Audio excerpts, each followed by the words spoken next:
Kia ora koutou, ko Rāpata Wiri tēnei, nau mai ki Reo Ora. Kia ora everyone, it's Dr. Rāpata Wiri here, and welcome to Reo Ora. Just a bit about myself.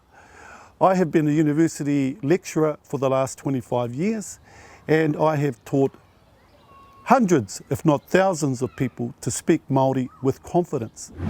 So today I wanted to give you 3 tips in learning how to say basic greetings and farewells in Māori. And the first most obvious phrase is hello, and in Māori you say kia ora, which means to be well, to be healthy. To say goodbye to someone you would simply say ka kite anō, which means see you again.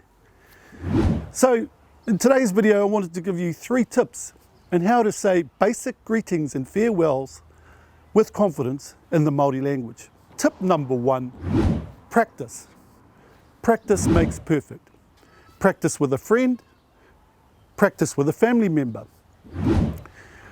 Tip number 2, don't be shy if you get it wrong.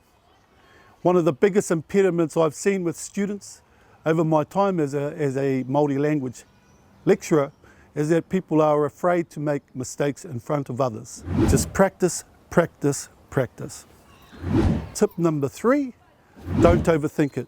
As humans, we tend to overthink things.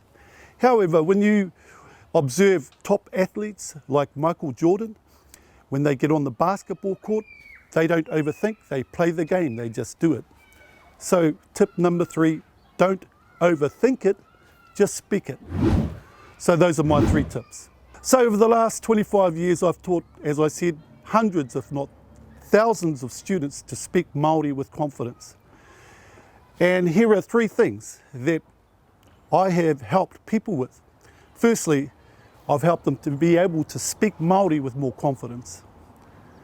Secondly, I've helped them to overcome mental blockages that they've had in their own head. For example, being shy to make mistakes. And thirdly, and most importantly, is teaching people who they are, where they come from, and to be proud of themselves. So, nau mai haere mai ki Reo Ora. Join me in our program where we will teach you how to speak with confidence with Reo Ora. Ka kite anō.